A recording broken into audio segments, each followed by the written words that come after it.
Hello and welcome to all of you. Last video में हम लोग कंसाइनमेंट में बात किए हुए थे सेल, कंसाइनी का एक्सपेंसेस एंड कंसाइनी को मिलने वाला कमीशन के बारे में।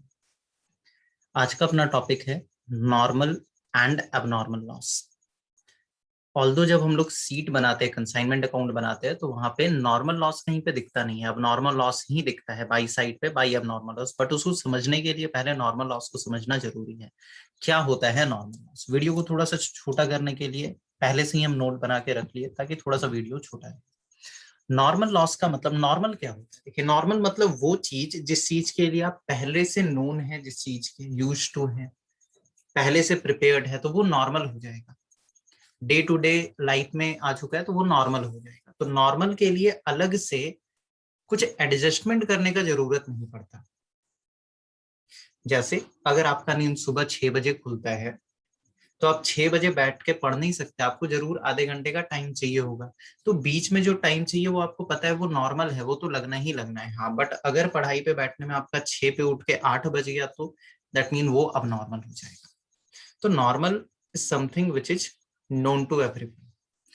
इस चैप्टर के हिसाब से कंसाइनर को तो पता होना ही चाहिए, तो वो नॉर्मल लॉस करेंगे। जैसे हम लोग जानते हैं यूजुअली कि Indian train 15 minute 20 minute late हो गई होगी, वो नॉर्मल है। बट इन केस अगर वो ट्रेन 1 घंटे लेट हो जाए तो तब अब नॉर्मल है, 4 घंटे लेट हो जाए तो तब अब नॉर्मल है। तो जिस चीज के लिए ऑलरेडी प्रिपेयर्ड हो वो नॉर्मल होता है। उस प्रिपेयरनेस के बियॉन्ड अगर कुछ हो जाए तो वो अब नॉर्मल होता है। तो लॉसेस दो टाइप के हो सकते हैं, normal and abnormal loss. Normal loss means something which is known to all, hence normal loss is the loss which is already known to consignor. Consignor को पता होगा, that's why it is a normal loss. But in case consignor को पता नहीं है या जितना पता है उससे ज्यादा लॉस हो गया तो अब नॉर्मल लॉस। फॉर एग्जाम्पल, हम लोग जानते हैं कि अगर हम लोग पेट्रोल किसी टैंक में भर के पॉइंट ए से पॉइंट बी में भेजे, तो लेट से अगर 4 घंटे का ट्रांसपोर्ट लगता है तो उसमें थोड़ा लॉस पॉसिबल है। अगर हम लोग भेजे होंगे 1000 लीटर तो हो सकता है 1 लीटर या 2 लीटर का लॉस पॉसिबल है। बट अगर 10 लीटर का लॉस हो जाए तो दैट लॉस विल बी अब नॉर्मल लॉस। तो लॉस दो टाइप का हो सकता है, नॉर्मल अब नॉर्मल। जितने के लिए आप प्रिपेयर्ड हो नॉर्मल है, बियॉन्ड दैट अब नॉर्मल लॉस होगा।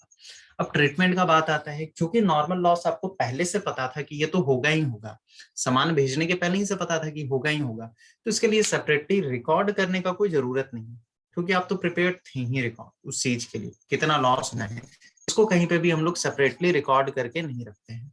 बट अब नॉर्मल लॉस जिस चीज के लिए आप प्रिपेयर्ड नहीं थे और अचानक से हो गया, तो फिर उसको अलग से अपने बुक ऑफ अकाउंट में लिख के दिखाना होगा। नॉर्मल लॉस के लिए प्रिपेयर्ड थे तो वो कहीं ना कहीं एडजस्ट हो चुका होगा, और क्योंकि वो एडजस्ट हो चुका है तो दोबारा दिखाते नहीं है। अब नॉर्मल लॉस कहीं पे भी एडजस्टमेंट हुआ नहीं, कंसाइनर उस चीज के लिए प्रिपेयर्ड था नहीं, तब तो भैया अलग से लिख के दिखाना होगा। अच्छा, एक पॉइंट और जो हम यहाँ नोट्स बनाते समय लिखना भूल चुके हैं, इसको कहीं ना कहीं लिख लेंगे। अच्छा, इंपॉर्टेंट पॉइंट में उसको इंक्लूड कर लेंगे। अभी इफेक्ट का बात करते हैं। क्योंकि नॉर्मल लॉस को सेपरेटली नहीं लिखते हैं, एडजस्ट करना पड़ता है, तो उससे पर यूनिट प्राइस पे इफेक्ट आता है, पर यूनिट प्राइस बढ़ जाएगा। तो क्योंकि नॉर्मल लॉस को हम लोग सेपरेटली कहीं लिखते नहीं है, पर यूनिट प्राइस बढ़ जाएगा।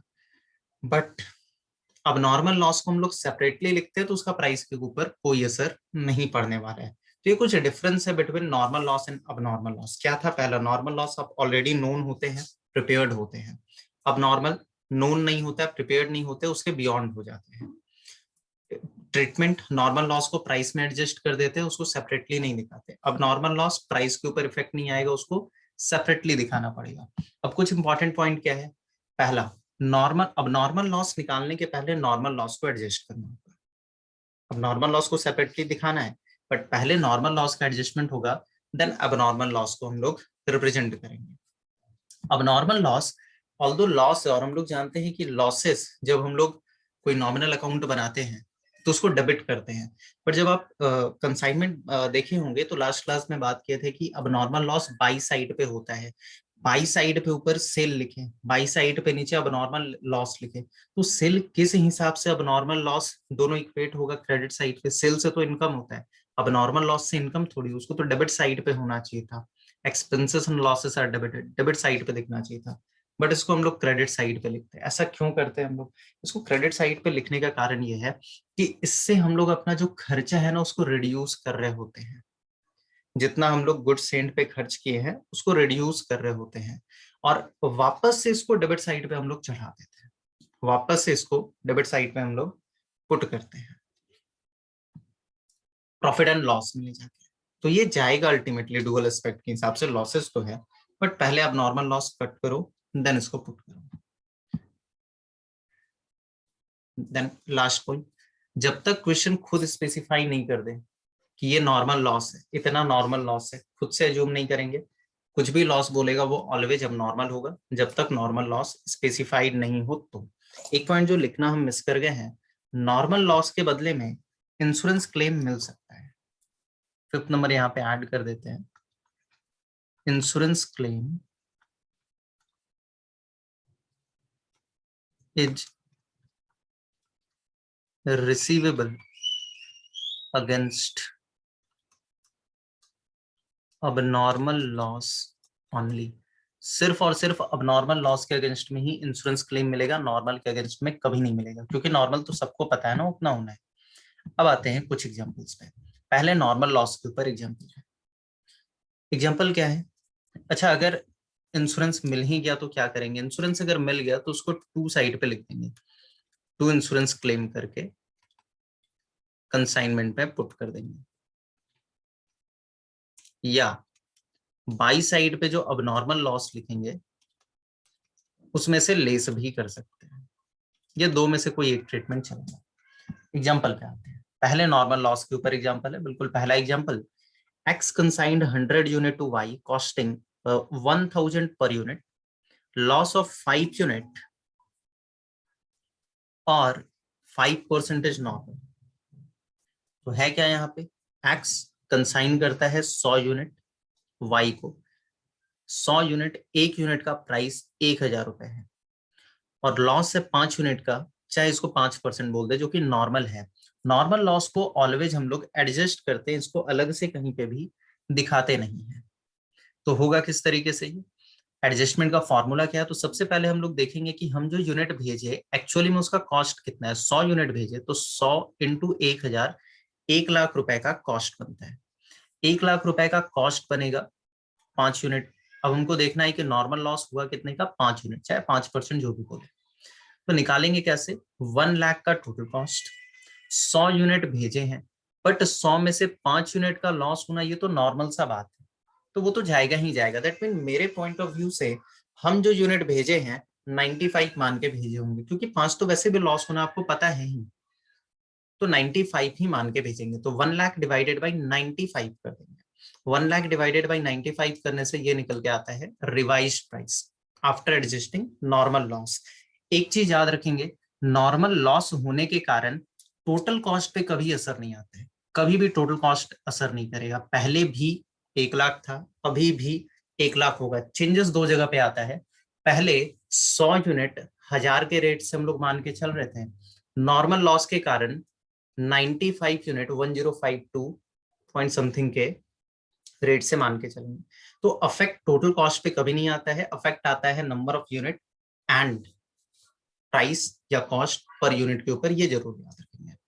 यही कॉन्सेप्ट लाइन पे लिखा भी हुआ है। सेकंड एग्जांपल पे आते हैं। सेकंड एग्जांपल है एक्स कंसाइन गुड्स कॉस्टिंग 50,000। अच्छा, पिछली बार यूनिट दिया हुआ था, प्राइस दिया हुआ था, इस बार सीधा कॉस्ट दिया हुआ है 50,000 का।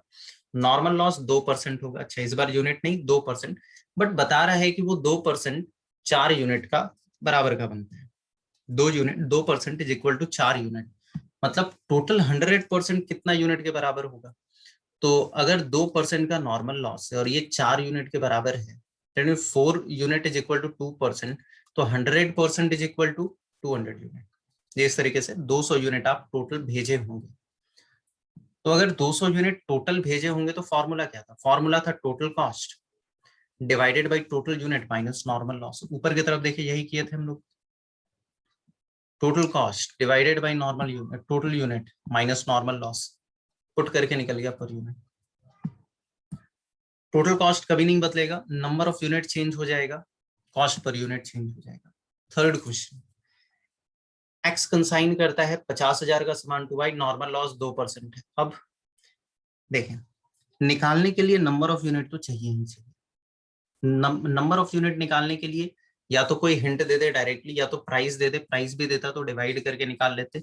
कोई हिंट नहीं है, नंबर ऑफ यूनिट नहीं आ सकता, नॉर्मल लॉस का एडजस्टमेंट भी आप नहीं कर पाएंगे। क्वेश्चन गलत नहीं होगा कभी, क्योंकि क्वेश्चन में तो बाहर हमको टोटल कॉस्ट ही लिखना है।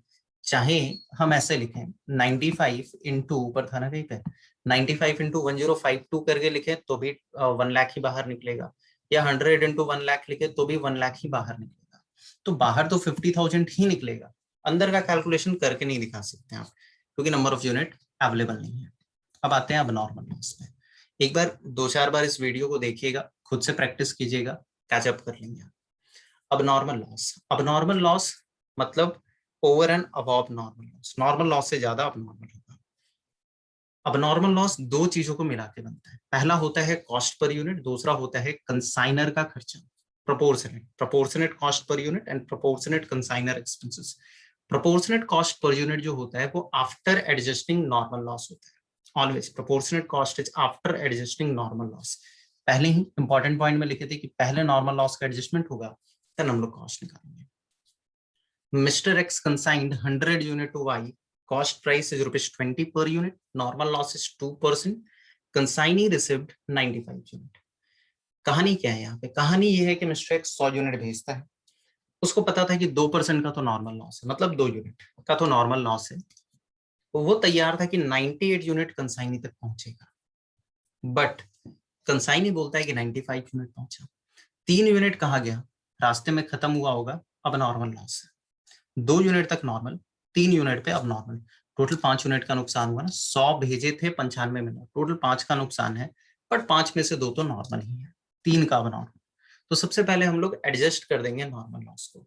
नॉर्मल लॉस को एडजस्ट किए 100 यूनिट इनटू प्राइस, बिल्कुल पहले वाले एग्जांपल के जैसा, divided by total unit minus normal unit, normal loss unit, ये निकल के आ गया price after adjusting normal loss.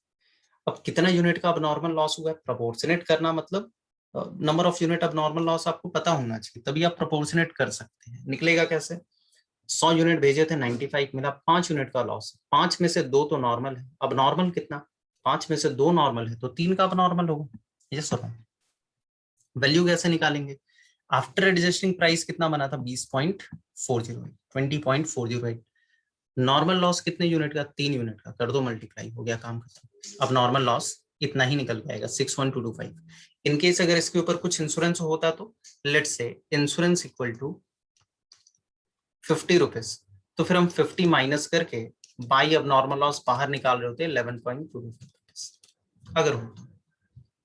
Second example पे आते हैं। सेकंड एग्जांपल है mister X consigned 100 unit to Y, cost 20, normal loss 2%, बिल्कुल ऊपर वाला कॉपी पेस्ट। हाँ, यहाँ पे अलग से कंसाइनर का खर्चा भी, कंसाइनर एक्सपेंसेस 400 रुपए का होता है, कंसाइनर रिसिप्ट किया 95, तो सब कुछ एज इट इज वही है, बस कंसाइनर का खर्चा अलग से आ गया। बात किए थे कि नॉर्मल लॉस 2 एलिमेंट को मिला के बनता है, प्रोपोर्शनेट कॉस्ट और दूसरा प्रोपोर्शनेट कंसाइनर का खर्चा। तो प्रोपोर्शनेट कॉस्ट में तो कोई चेंज नहीं होगा ना भाई, जैसा पहले निकला था वैसा निकलेगा। प्रोपोर्शनेट कंसाइनर का खर्चा अलग से आएगा। तो कंसाइनर कितना खर्चा किया? कंसाइनर 400 रुपए का खर्चा किया, कंसाइनर 400 रुपए का खर्चा किया, देन ये total unit minus normal loss into 3, जैसा ऊपर किए थे वैसा ही इधर भी। यहाँ पे जो फॉर्मूला यहाँ पे लगाए थे प्रोपोर्शनेट कॉस्ट निकालने के लिए, देखिए प्रोपोर्शनेट कॉस्ट निकालने के लिए इज 20.48 निकाले और उसी में इंटू कर दिए 3। तो जो खर्च, जो मेथड उधर लगाए थे बिल्कुल वही मेथड यहाँ पे भी लगाते हैं प्रोपोर्शनेट कंसाइनर खर्च लगाने के लिए, निकालने के लिए।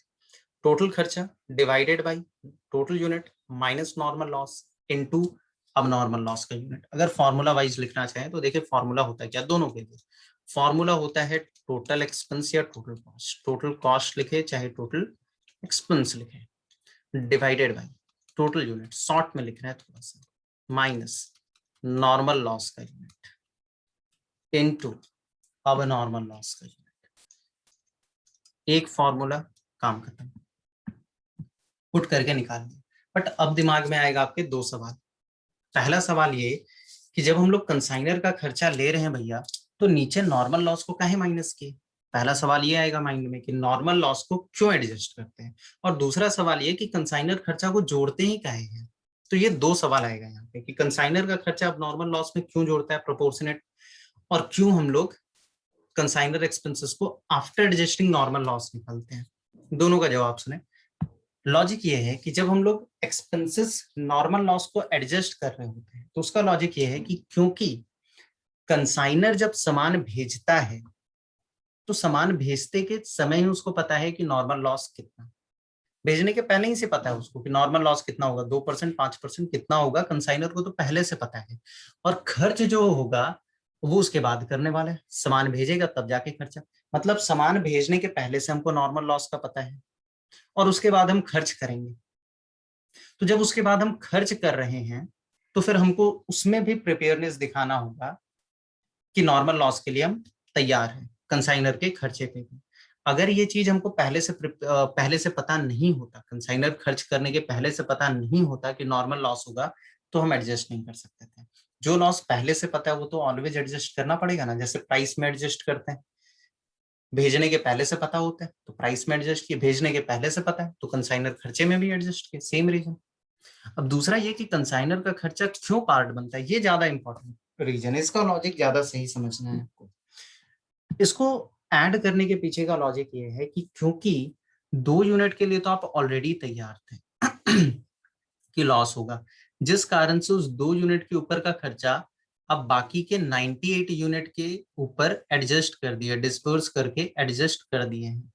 रिकवर कर लेंगे बेच के 98 यूनिट को, पॉकेट से नहीं, आप बेच के रिकवर कर लेंगे। कहाँ आपके लिए सामान 20 रुपए का था, आप 20 नहीं 20.5 का बोल रहे हैं, मतलब आप उसको रिकवर करना चाहते तभी तो प्राइस बढ़ाए हैं। यस और नो। बट अब नॉर्मल लॉस, उसके लिए तो आप तैयार नहीं थे, वो तो रास्ते में कहीं ना कहीं खोया होगा। कहाँ खोया होगा, रास्ते में, इन ट्रांजिट। इन ट्रांजिट खोया मतलब आप भेजे 100, दो को तो एडजस्ट कर लिए थे, आप चाहते थे 98 यूनिट बिक जाए ना, तो मेरा नॉर्मल लॉस एडजस्ट है। बट सामने वाला बोला क्या, कंसाइनी, भैया मेरे पास तो 95 ही यूनिट पहुंचा, हम बेचेंगे भी तो 95 यूनिट ही बेच सकते हैं, कहाँ से 3 यूनिट और लाके बेचेंगे, पॉकेट से थोड़ी बेच देंगे, पहुंचा ही नहीं है तो बेचेंगे कहाँ से। जिस कारण से ये 3 यूनिट का जो अबनॉर्मल लॉस है, ये ना तो कंसाइनर अपने बाकी के यूनिट के ऊपर डिस्पर्स करके रखा है, ना ही कंसाइनी इसको किसी तरीके से बेचकर रिकवर करवा सकता है। मतलब ये 3 यूनिट जिंदगी में रिकवर नहीं हो सकता। हाँ, इंश्योरेंस क्लेम मिल जाए वो मैटर अलग है, बट ये 3 यूनिट तो कभी भी रिकवर नहीं हो सकता। इसीलिए इसके ऊपर होने वाला खर्च भी, आप भेजे थे 98 यूनिट तो खाली कॉस्ट थोड़ी लगा था, आपको तो अलग से कंसाइनर का खर्चा भी लगा था, तो वो कंसाइनर का खर्चा भी प्रोपोर्शनेटली आप रिकवर नहीं कर सकते, जिस कारण से इसको हम लोग अब नॉर्मल लॉस के अंदर इंक्लूड कर लेते हैं कि ये पैसा तो डूबा अपना, ये मिलने से ये पैसा डूबा। ये फॉर योर इंफॉर्मेशन है, रेडी कर लेंगे एक बार, काफी है। नेक्स्ट एग्जांपल पे आते हैं कि कंसाइनी गुड्स 1 लाख का भेजा है टोटल कॉस्ट में, वाई को 5% का लॉस इन ट्रांजिट हुआ है, कंसाइनर का खर्चा 10,000 का बनता है। अब ये 5% का लॉस इन ट्रांजिट ना तो नॉर्मल बोला गया ना अब नॉर्मल बोला गया, कुछ भी नहीं, ना तो नॉर्मल ना तो अब नॉर्मल। तो हम क्या एज्यूम करें, ऊपर ही बताए थे कि जब कुछ भी नहीं बोला जाए तो ऑलवेज एज्यूम अब नॉर्मल। तो वही चीज नोट पे लिखा हुआ है, बनेगा कैसे, प्रोपोर्शनेट कॉस्ट। एडजस्टमेंट के लिए तो कुछ है नहीं ना भाई, यहाँ पे थोड़ी ऐसा कुछ कर सकते हैं। अच्छा भैया, फिर नॉर्मल लॉस का यूनिट भी तो नहीं दिख रहा था, परसेंटेज भी तो नहीं है, टोटल यूनिट भी तो नहीं है। टोटल यूनिट नहीं है तो 100 यूनिट 100% मान लिया जाता है, -0, नॉर्मल लॉस कुछ है नहीं। सिमिलरली यहाँ पे भी पुट होगा 100 -0 परसेंटेज के टर्म पे, कितना भी यूनिट होगा तो 100% ही ना, मानने के लिए 100% 100 यूनिट माना जा सकता है, आंसर सिमिलर निकल के आएगा। Last question, X consigned goods costing 1 lakh to Y, loss in transit 5%, consigner का खर्चा 10,000 का, नॉर्मल लॉस 2% है। बड़ा अच्छा है, दिमाग लगाने का चीज है। पहला पॉइंट ये जो सबसे ऊपर हम लोग नोट पे बात किए हुए थे नॉर्मल लॉस के टाइम पे, कि क्योंकि अपने पास नंबर ऑफ यूनिट निकालने का कोई भी हिंट नहीं दिया हुआ है, कॉस्ट पर यूनिट नहीं दिया हुआ है, तो डायरेक्टली एडजस्टेड प्राइस तो नहीं निकाल सकते हम। एडजस्टेड प्राइस नहीं निकलेगा तो क्या, अब नॉर्मल लॉस भी नहीं निकलेगा, जरूर निकलेगा। कैसे निकलेगा अब नॉर्मल लॉस, तो अब नॉर्मल लॉस निकालना है, टोटल खर्चा कितना 100। हाँ, नंबर ऑफ यूनिट नीचे आपको नहीं पता है, 100% मान लीजिए, 100 यूनिट भी मान सकते हैं, 100% मान लीजिए। मानने के लिए आप कितना भी यूनिट मान सकते हैं, 1 यूनिट भी मान सकते हैं, 10 भी, 100 भी, 100, 1000, लाख, कुछ भी मान सकते हैं। बेहतर होगा 100% मान ले, झमेला खत्म। 100 यूनिट 100%, एक ही चीज है। माइनस नॉर्मल लॉस कितना, 2% का, इनटू अब नॉर्मल लॉस कितना, 3% का। हो गया, वही फॉर्मूला भी ऊपर था, एक बार देखे फॉर्मूला लिखे थे यहाँ पे, total cost divided by total unit minus normal loss into अब normal loss. Total cost 1 lakh divided by normal unit 100% minus normal loss 2% into अब नॉर्मल लॉस 3%। क्यों अब नॉर्मल लॉस 3%? भाई 5% का लॉस इन ट्रांजिट है टोटल लॉस से, normal loss तो 2% था ही ना। अभी यूनिट के टर्म पे बोलते तो सीधा कान पकड़ा जाता है कि 5 यूनिट में से 2 यूनिट नॉर्मल लॉस है, 3 यूनिट का अब नॉर्मल, तो घुमा के है, यूनिट की जगह पे परसेंटेज समझ लो। प्लस प्रोपोर्शनेट एक्सपेंसेस 10,000 का पड़ा, डिवाइडेड बाई वही खेल कर रहे हैं, 100% माइनस 2% का नॉर्मल लॉस इनटू 3% का अब नॉर्मल लॉस। सॉल्व करके निकाल लेंगे, बन जाएगा काम। तो ये था नॉर्मल लॉस एंड अब नॉर्मल लॉस का डिस्कशन। नेक्स्ट वीडियो में हम लोग स्टॉक का बात करेंगे, उस पे एक ही सिर्फ स्टॉक का बात करने में ही पूरा का पूरा टाइम लग जाना है। तो होप सो ये वीडियो आपको जरूर समझ में आया होगा, पसंद आया होगा। आज का क्लास यहाँ पे ओवर करते हैं।